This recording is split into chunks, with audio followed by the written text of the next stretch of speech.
Resistance को calculate किया जाता है। व्हीटस्टोन ब्रिज को रेजिस्टेंस ब्रिज भी कहा जाता है। व्हीटस्टोन ब्रिज सर्किट दो रेजिस्टर को कंपेयर करता है, जिसमें से एक रेजिस्टर अननोन रेजिस्टर और एक वेरिएबल रेजिस्टर होता है। ये दोनों रेजिस्टर आपस में ब्रिज की फॉर्म में कनेक्ट होते हैं। व्हीटस्टोन ब्रिज की एक्यूरेट मेजरमेंट होती है, जिसके कारण इसे बहुत ही रिलायबल माना जाता है। Construction of Wheatstone bridge. Wheatstone bridge में 4 आर्म्स होते हैं, जिसमें से 2 आर्म्स नोन रेजिस्टेंस होते हैं और बाकी 2 आर्म्स में से एक अननोन रेजिस्टेंस और एक वेरिएबल रेजिस्टेंस होता है। इस सर्किट में एक गैल्वेनोमीटर भी कनेक्ट होता है, जो कि करंट को मेजर करता है। साथ ही इस पूरे सर्किट को एक एक्सटर्नल एनर्जी सोर्स बैटरी से कनेक्ट किया जाता है। आइए अब समझते हैं कि व्हीटस्टोन ब्रिज कैसे काम करता है। व्हीटस्टोन ब्रिज नल डिफ्लेक्शन के प्रिंसिपल पे वर्क करता है। कहने का मतलब ब्रिज में पैरेलल रेजिस्टेंस का रेशियो इक्वल होगा।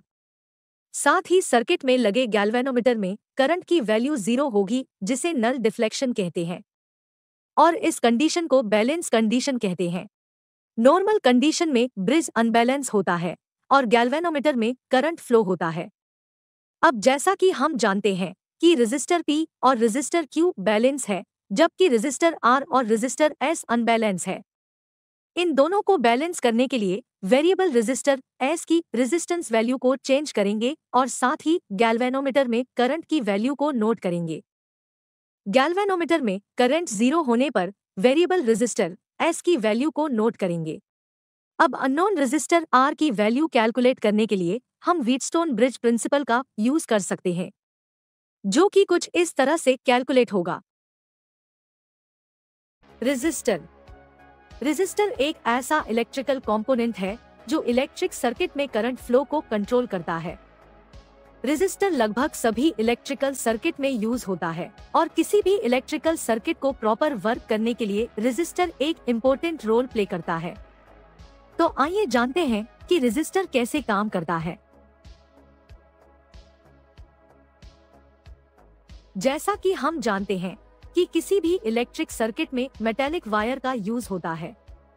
इन मेटालिक वायर में फ्री इलेक्ट्रॉन्स होते हैं। जब सर्किट में वोल्टेज अप्लाई होता है, तब ये इलेक्ट्रॉन्स बैटरी के नेगेटिव टर्मिनल से पॉजिटिव टर्मिनल की तरफ फ्लो करते हैं, जिससे करंट बनता है। लेकिन ये इलेक्ट्रॉन्स वायर में स्ट्रेट मूव नहीं करते।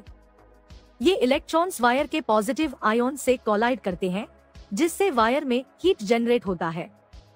बार बार कोलिजन होने से इलेक्ट्रॉन फ्लो स्लो होने लगता है, जिसे हम रेजिस्टेंस कहते हैं। ये रेजिस्टेंस वायर की क्वालिटी और मटेरियल पे डिपेंड करता है। डिफरेंट टाइप के वायर में डिफरेंट रेजिस्टेंस क्रिएट होता है। अब मान लीजिए कि इस इलेक्ट्रिक सर्किट में हम कॉपर वायर यूज कर रहे हैं, जिसकी रेजिस्टेंस वैल्यू बहुत कम है और करंट फ्लो को कंट्रोल करने के लिए हमें पर्टिकुलर वैल्यू तक की रेजिस्टेंस की जरूरत है। ऐसी सिचुएशन में हम रेजिस्टर का यूज करते हैं।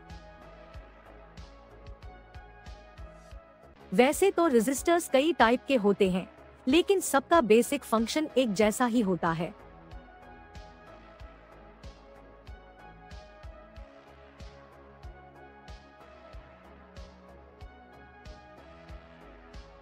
अब अगर हम रेजिस्टर के मेन कंपोनेंट की बात करें, तो इसमें एक सेरेमिक की रोड होती है, जिसे मेटालिक फिल्म से कवर किया जाता है। इस मेटालिक फिल्म में जो हेलिकल कट होते हैं, वही रेजिस्टर की वैल्यू को डिसाइड करते हैं। सेरेमिक रोड को निकल की मेटल कैप से कवर किया जाता है और इसके ऊपर एक प्रोटेक्टिव कोटिंग की जाती है।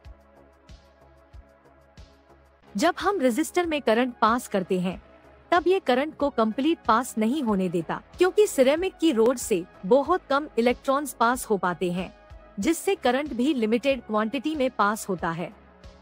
और इस तरह सर्किट में हाई वोल्टेज होने पर भी करंट को कम या लिमिटेड किया जा सकता है।